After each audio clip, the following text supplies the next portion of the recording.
ఎందుకు సాతానికి ఎందుకు మనం చోటు ఇవ్వటం, ఎందుకు శరీర ప్రకారంగా జీవించటం? టైం లేదు మనకి, టైం లేదు మనకి. ఈరోజే నువ్వు నీలో అసూయతనంతా తీసివేసి దేవుని ప్రేమతో పక్కన వారిని ప్రేమించడం మొదలుపెట్టు. ఈ క్రమంలో నా మాట అర్థం చేసుకోండి. ఒకవేళ దేవుని ప్రేమతో నువ్వు ప్రేమించడం మొదలుపెట్టి ఈ క్రమంలో ఒకవేళ నువ్వు కన్ను మూసుకుని చనిపోయినా సరే, దేవుని ప్రేమతో నువ్వు నడుస్తున్నావు కాబట్టి నువ్వు ఖచ్చితంగా దేవుని సన్నిధిలో చేర్చబడతావు. ఆమేన్. ఇది గ్యారంటీ. ఫలం ఉంటే పరలోకం గ్యారంటీ, ఫలం లేకపోతే మనం పడిపోతాం. సంఘమంతా ఇది ముఖ్యంగా గమనించుకోవాలి.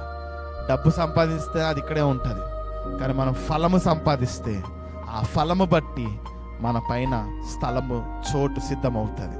ఆమేన్.